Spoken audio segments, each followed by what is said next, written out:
সময় অনেক আজব জিনিস, সময়ের অনেক মূল্য আগে বুঝতাম না, এখন বুঝতে পারছি। আসসালামু আলাইকুম, কাছে কিংবা দূরে যে যেখান থেকে ভিডিওটা দেখছেন, আশা করি আল্লাহর রহমতে ভালো আছেন। আমিও আপনাদের দোয়ায় ভালো আছি। তা আজ আবার ছোট্ট একটা ডেইলি ব্লগ নিয়ে চলে আসছি আপনাদের সামনে।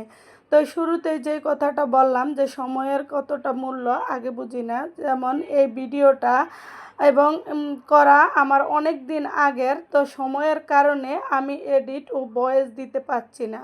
তো এখন বুঝতে পারলাম যে সময়ের মূল্য অনেক বেশি, সময়ের কাজ সময়ে দেওয়াটাও অনেক একটা মানে গুণের কাজ।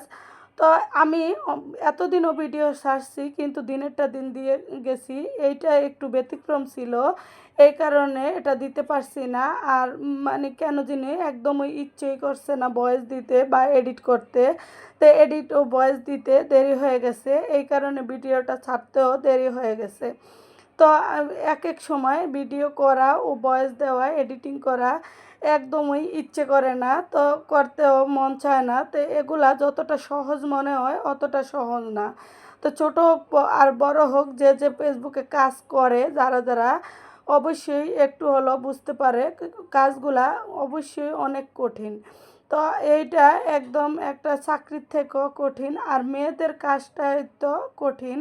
হয়তো বুঝতে পারে না কেউই মেয়েদের কাজটা কতটা কঠিন। তো যারা মেয়ে তাদেরটাই তারা বুঝতে পারে। তো আজকে কিছু বাজার টাজার নিয়ে আসলাম, তো সব কিছু গুছিয়ে গাছিয়ে নিলাম। আর এখানে আমের সিজন, আম তো ঘরে থাকবেই।